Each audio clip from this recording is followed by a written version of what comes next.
Well, here we are again, talking about another Blue Jackets loss. This one wasn't as bad though. We're gonna calm down. We're gonna take some deep breaths. We're gonna talk about the loss to the Maple Leafs on today's Locked On Blue Jackets.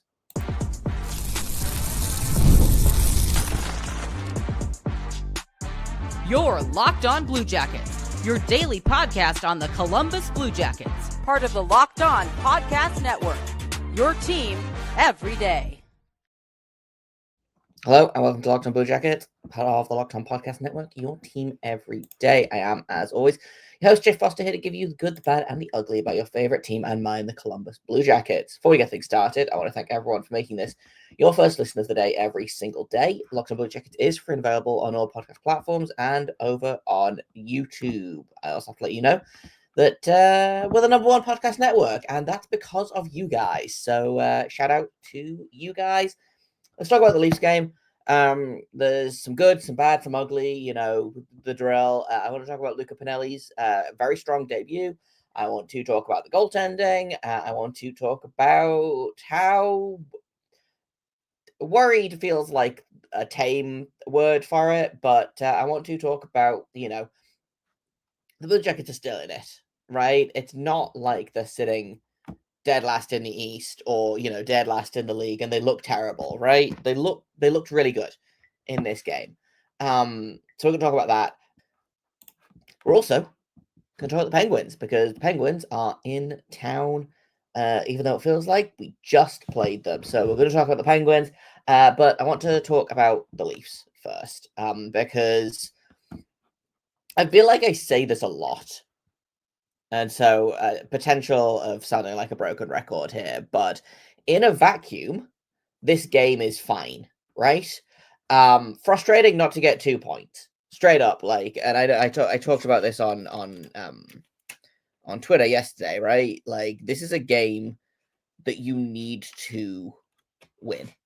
This is a game that you need to get 2 points. Ideally, you need to not give your opponent a point. I think the Blue Jackets played well enough to win this in regulation.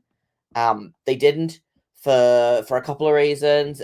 They played well enough to win this in overtime. They didn't. They played well enough to get this to a shootout. They didn't, right? And I talked about this again. I talked about this on Twitter. Like, I'm tired of moral victories. I'm tired of, well, we lost, but we played really well, so it's okay. And to a certain extent, like, it kind of is okay, but also you look at this game, you look at the complete no-show last game, you look at the countless blown shots, blown leads, excuse me. For the Blue Jackets have one regulation win in the month of November. That's not good enough. Like, yes, they've got wins, right? They're still in it. They've got 4 wins in their last 10 games, right? But only one of those is in regulation. It's the second Edmonton game where, again, they still blew the lead, right? Blue Jackets are on a 3-game losing streak right now. Overtime loss to Detroit, regulation loss to Washington, overtime loss to Toronto last night or Wednesday night. I thought this game was fine. I thought Joseph Woll had an incredible game. I thought Joseph Woll was the best player on the ice, full stop, for either team. I thought Jack Reeves was very strong.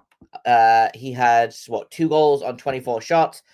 You would have liked to get the win. And I've seen, I don't want to get too deep into the goalie stuff, because I really want to talk about the offense today, but I'm continuing to see, and maybe this is the problem with Twitter, is that you see the loud voices are not necessarily the correct voices, right? But I keep seeing people say that the Blue Jackets need a goalie and that goaltending is ruining this team, which feels insane to me. Jack Reeves currently had it and then lost it, has a .905 save percentage through 13 games so far this season. Last night he had a .917. He wasn't great against Detroit, but previous to that, he had a .931 against Toronto. He had a 906 against Montreal. He had a 970 against the New York Rangers in that shootout loss. In his last 4 games, he's been under a 905 save percentage once, and it was the Detroit game. Jack Reeves is not losing you games. That's just straight up. That's just straight up not what's happening. And so it's really frustrating because there are a lot of problems with this team. Goaltending is not one of them. Yes, Elvis could probably play better. I would like to see more from Elvis, right? But I think Jet Greaves right now is the starter. Jet Greaves has played well enough to be the starter. And I think that of all of the problems that this team has, goaltending is not one of them, right? The problem is, and I've kind of been rolling this around in my head for most of today, actually, of like, if a team keeps getting goalie'd, is it bad luck or is it something to do with like shot selection, shot quality? Because the Blue Jackets are like getting plenty of shots, right? Like they're not sitting here getting 18 shots a game every single game, right? Like they had 36 shots on Joseph Wall. It combined for about 4 expected goals worth of shots. I don't know if I can get the I'll see if I can pull down the exact breakdown of like, was it a lot of low quality shots or was it a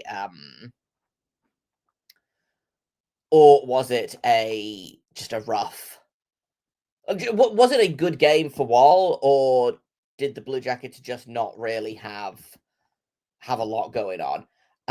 So this kind of, it's tough to take from a visual thing to a audible thing. I could put I don't like to really put graphics up on the screen because I feel like it's unfair to the audio listeners, but this was a lot of really good pressure from the Blue Jackets. So Adam Fantilli led the way. Obviously, the Blue Jackets at all situations had 3.5 expected goals. They scored 1. So Joseph Wall saved 2.5 goals more than he was supposed to, first of all. Second of all, Adam Fantilli himself accounted for almost 1 entire expected goal all by himself. Hilariously, Werenski had, I believe, 5 shot attempts that all added up to 0.12 of an expected goal, and 1 of those went in, right? Again, Fantilli had 1, 2, 3, 4, 5, 6, 7, 8, 9, 10, 11, 12, 13 shot attempts that combined for 1 goal. It's hard to quantify and look and be like, okay, well, this was a really high danger shot, this was a low danger shot, like specifically without going through and looking at all of the specific video, right? But this to me feels like an actual legitimate goalieing from a very strong goalie. Like Joseph Wall obviously has not been here for a lot of the season. I think that's partially been some of the problems that Toronto has suffered, right? Was that they haven't been getting the goaltending that they needed. They got the goaltending they needed last night, or Wednesday night. It's kind of a reverse of the game that these two teams played a couple of weeks ago, right? Or not even a couple of weeks ago, like last week. When was the most recent game? Yeah, November 20th. The Blue Jackets win that 3-2. The Leafs probably deserve to win that game. Flip side, Blue Jackets deserve to win this game. Toronto takes it. The good news here is, of the 6 points available in this season series, the Blue Jackets have 5 of them. Versus the Toronto only took 3 points total from this season series out of 6. The Blue Jackets took 5 points. If, for whatever reason, it comes down to the head-to-head of these two teams, which is it's really unlikely, but the Blue Jackets win the season series, right? They get 5 out of 2 wins and an overtime loss. In a vacuum, I'm fine with that, right? Outside of a vacuum, you want to win this game. You want to sweep the season series. You want to win it in regulation. The Blue Jackets deserved to win this game. They were expected to win this game. I know that deserved is kind of deserved feels like feels like not the right word, because you don't deserve, like, you don't get things in the NHL just because you deserve them, right? But the Blue Jackets were the better team for a long, long stretch of this game. Didn't help that the power play was ice cold. Toronto was very strong on the penalty kill. For the Blue Jackets, 6 penalty minutes. They created 8 shot attempts total over 3 power plays. To me, that doesn't quite feel good enough, especially when you look at the fact that the Maple Leafs created 7 with 2 fewer minutes. Like, the Blue Jackets had 4 shots on goal through 3 power plays. None of them went in. They allowed a shorthanded chance. The Leafs, through 2 power plays, had 2 shots on goal and allowed 1 shorthanded chance against. So the penalty kill, I thought, was kind of dicey, but got the job done for the Blue Jackets. Obviously the Leafs went 0 for 2 on their power play, but the Blue Jackets, you can't go 0 for 3 on the power play. If you're gifted some power plays like they were last night, like, I think the first one could have gone either way. I think the second one was an extremely Blue Jackets friendly call, which Toronto had a real time with online, let me tell you. And then the third was a blatant penalty. Like, I don't think you could be bad about that. And then I don't believe the Blue Jackets got another call all night, despite the fact that they attempted to murder Sean Monahan blatantly twice. But, like, that's, again, this comes back to, we're not going to talk about Sean Monahan, we're going to come back to the power play. It's a tight game. It's 0-0. The Blue Jackets had 3 power plays in the first period. You need to do better. The power play needs to do literally anything, and it's not at the minute. And that, again, is really leaning into the fact that this team struggles to score. This team really, really is struggling to score at the minute. They are, if I could just pull up what their finishing is, they are currently scoring 10 goals less than they should be. Their 5-on-5 offense is way better than last season. Their power play is way better than last season, just in terms of, like, generating offense. It's not going in the net, but that's a whole other problem.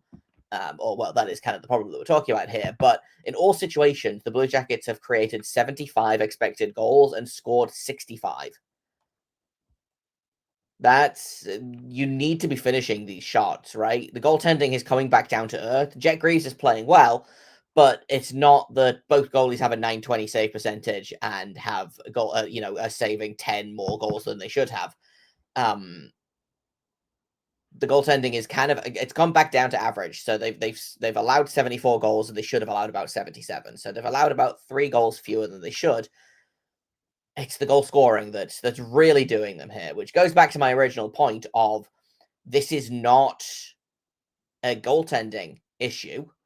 This is a goal scoring issue, and I would love to know whether this is, again, a shot selection issue, a shot quality issue, whether it is just that they're getting unlucky, because I do think many players, like Kent Johnson, is snake bit. Sean Monahan had, I think, 3 glorious chances that didn't go in last night, or Wednesday night. And again, Adam Fantilli, who has been hot recently, granted, has 7 goals in his last 10 games or something like that.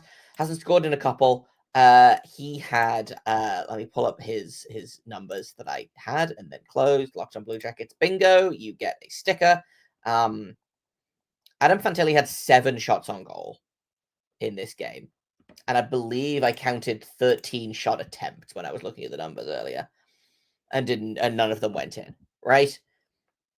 Sometimes a goalie just has a game, but I'm not starting to, this has been a worry for basically since the second week of the season. The Blue Jackets keep getting goalied, which feels like a problem. And I don't know how you fix that problem, because it's so hard to tell. Is this just, again, is this a goalie having a good game? Or is it the fact that the Blue Jackets are not shooting where they should be? They're not creating the kind of opportunities that they should be. They're creating opportunities, but I guess they're not the right ones. And that is a really hard problem to solve when you are just looking at like the game footage, which obviously I have, and then like publicly available data, which is, things like hockeyviz.com, natural stat trick, things like that. So I don't know what the answer is here, but they got to figure it out and fast, because it's continually insane to me that this team's biggest strength last season, which was the fact that they could basically just kind of score at will, has completely dried up despite their underlying offense generation getting better. Hockey is a sport that doesn't make sense. Nonsense sport. Don't like it. 0 out of 10. Let's take a quick break, and then I want to check in really briefly with Luca Pinelli, who I thought had a really, really strong NHL debut. And I want to talk a little bit about Brendan Smith as well, actually, who made his Blue Jackets debut, and I thought did really quite a good job. So we're going to talk about those guys in just a second here on Locked On Blue Jackets. First, I'm going to tell you about Monarch. Let's be honest, most of us can't name all our financial accounts, let alone what they're worth. Between 401k, savings, investments, it is easy to lose track, and that can mean leaving money on the table. That's why I started using Monarch. It's an all-in-one personal finance tool that brings your entire financial life together in one clean, easy-to-use interface on your laptop or your phone. Helps me organize my accounts, track my spending, and get a better handle on my investments without having to touch a spreadsheet. And they've got visual dashboards and smart tools to make it so much easier to understand where my money's going and how to make it work harder for me. Don't let financial opportunities slip through the cracks. Use code LOCKEDONNHL at monarch.com for 50% off your first year. That's monarch.com, code LOCKEDONNHL for 50% off your first year. Welcome back to Locked On Blue Jackets. Let's talk about Luca Pinelli. I also want to talk about Brendan Smith, because I thought they both had really strong debuts. Obviously, one was an NHL debut, one was just a Blue Jackets debut, but I thought Luca Pinelli looked really very good. And I have been a Luca Pinelli fan for basically since he was drafted, right? Like he's exactly that archetype of player that I like. He is little, and if that's a problem with you, then he doesn't give a rip, right? Constantly getting involved in scrums. He's like, and I mean no disrespect to Trey Fix-Wolanski when I say this, but Luca Pinelli is Trey Fix-Wolanski, but with a much higher ceiling. Luca Pinelli is a middle six forward, potentially a top six forward for this team down the road. Like he was in the top six in this game. Didn't look at all out of place. Crashed and banged around, created a lot. Really, really great passer. Just a really great energy guy. Clearly, the coach had faith in him. He got power play minutes. He was out on the ice in overtime. I believe he got overtime minutes before Adam Fantilli did, which is maybe not ideal based on the issues that we're currently having in terms of getting correct deployment. I don't know that I would have put Pinelli on the ice before I would have put Fantilli on the ice, but really great to see him on the ice in those situations, right? God, it really does feel like one step forward, two steps back with this coaching staff, because that Fantilli line I thought was excellent all night.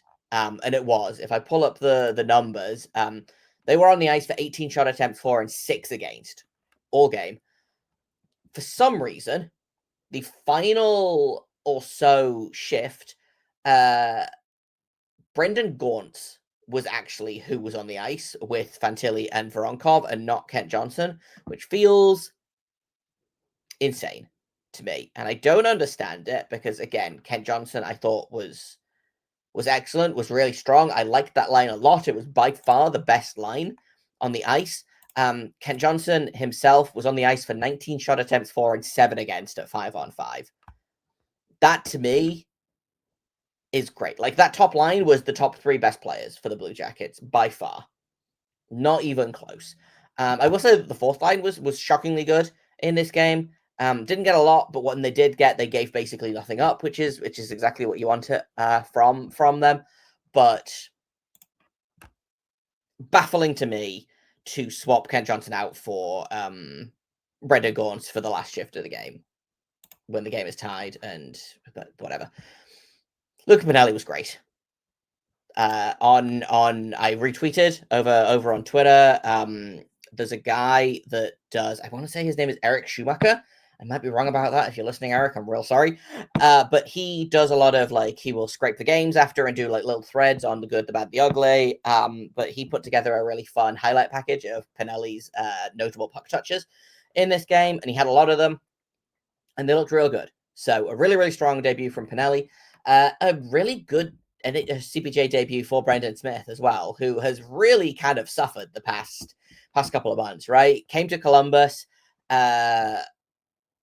got released from his PTO, went down to the Monsters. Turns out he didn't move to Cleveland. His wife and children stayed in Columbus, and then he would commute to Columbus to play Monsters games. So he would drive that, 2.5 hour journey for morning practice, for games, and then he would come back and he would jump on the ice to coach his kid in hockey.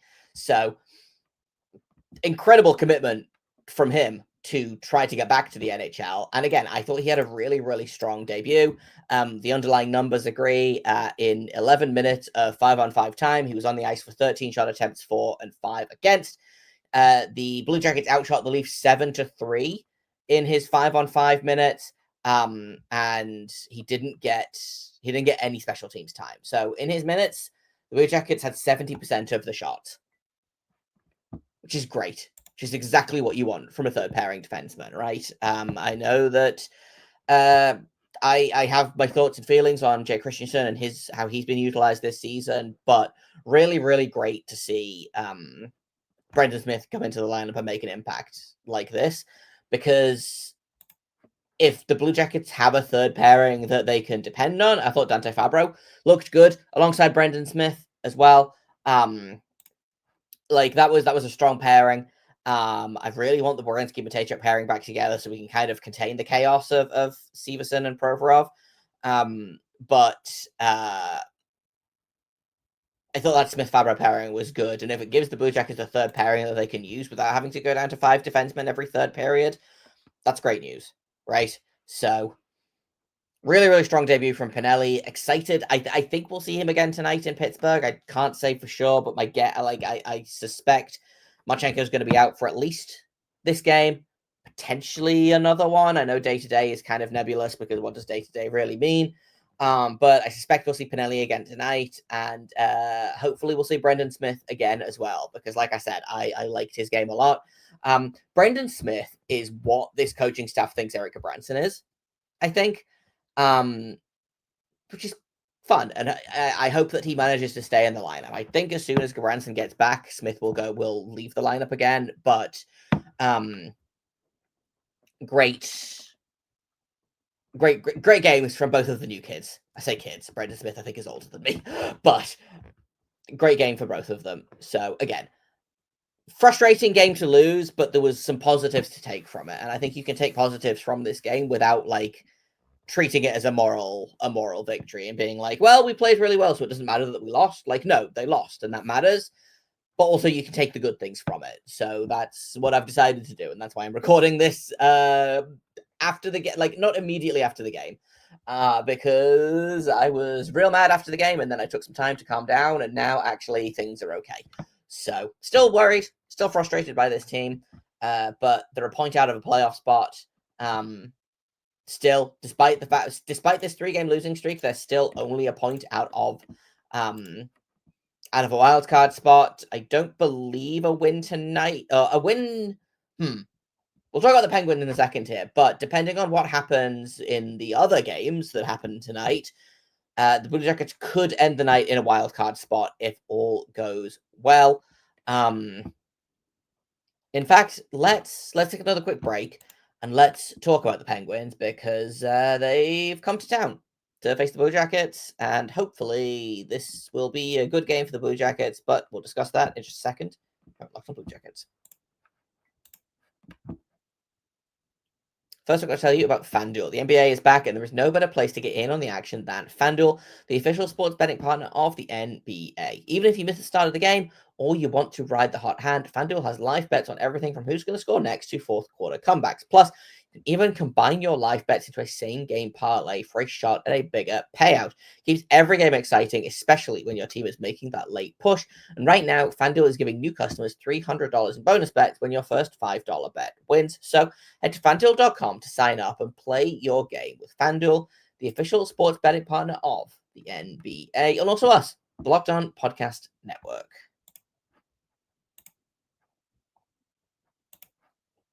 Welcome back to Locked On Blue Jackets. Let's talk about the Pittsburgh Penguins, who continue to not be bad, which is baffling to me. They are currently sitting in the second wildcard spot. They are 11, 6, and 5. So they're getting a little bit of help with those loser points. But hey, so are the Blue Jackets. So can we really judge? No, not at all.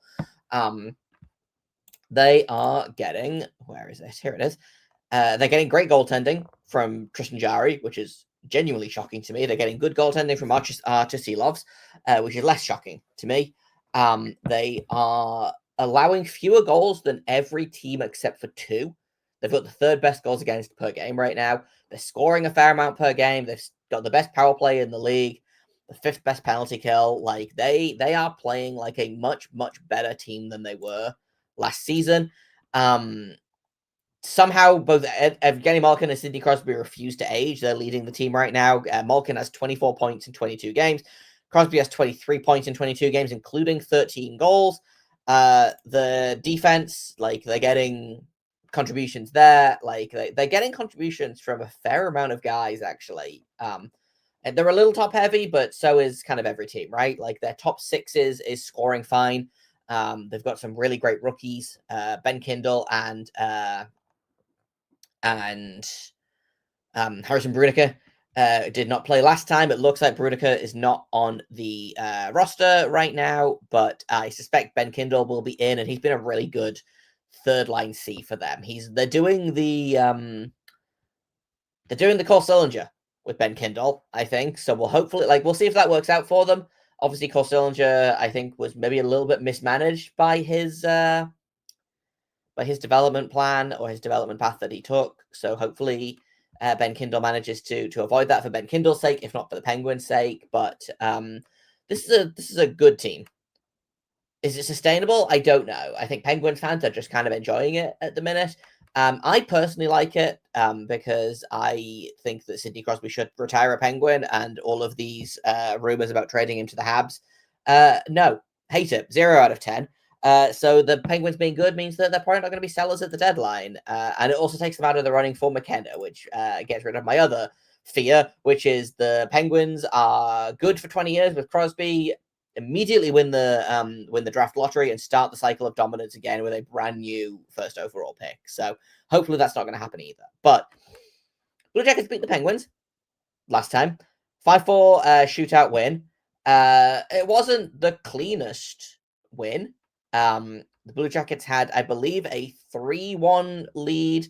And then, excuse me, they had a 4-2 lead. And then in the last 6 minutes of the game, the Penguins scored on the power play, and then they scored again with 4 minutes left or 3 minutes left to tie the game at 4. This was the beginning of the blown leads, I think. This was the first or second time that it happened. So frustrating that this is kind of what it comes down to. But like I said, the Blue Jackets took 2 points from it. Hopefully they can take 2 points again. I think the Blue Jackets were the better game, but were the better team in this game. They outshot the Penguins 41-31. Special teams went to the Penguins, and Blue Jackets win it in the shootout with Kromachenko's game-winning goal. I don't know who's going to start in goal for the Penguins. Obviously, they didn't play last night because of Thanksgiving. I don't know if they play tomorrow night, which I'm trying to figure that out now. They do play the Leafs tomorrow. So one goalie will start tonight, one goalie will start tomorrow. I think the Blue Jackets will get the better of the goalies. They're a higher standings team, and they're also a divisional rival, right? So you want your best chance of 2 points should go here. So my guess is we're going to see Tristan Jarry again, 914 save percentage on the year, one shutout, and has a 6-2 record. I don't know what happened with Tristan Jarry because he went from obviously being really, really good to being basically unplayable last season. He only played 36 games and an 893 save percentage, and then has come in this year and suddenly has decided that he's good again. So, again, is it sustainable? I don't know, but he's got better goaltending than the Blue Jackets goalies right now. I suspect we'll probably see Jet Greaves tonight. Elvis was in goal for the last win, and again that blown lead. I don't think again that blown lead wasn't on Elvis, but I do suspect that we'll see Jet Greaves. He seems to be the starter for now, and with the games being a little bit more spread out coming up, I think probably we'll see a little bit more Jet Greaves than we will see Elvis, which is probably not great for getting Elvis's confidence back, but I'm kind of at the point where you ride the hot hand because you need the points, right? So I suspect it'll be Jarry versus Greaves. And I don't know what will happen. I just straight up don't know what will happen. Zach Werenski continues to be the guy for the Blue Jackets. He's got 7 points in his last 5 games, including 3 goals. I don't think he's leading the team in scoring quite yet. He is tied for the team lead in scoring. 22 points in 24 games. Kromachenko obviously has missed the last 2 games due to injury and probably is out tonight. Has 22 points in 22 games also. But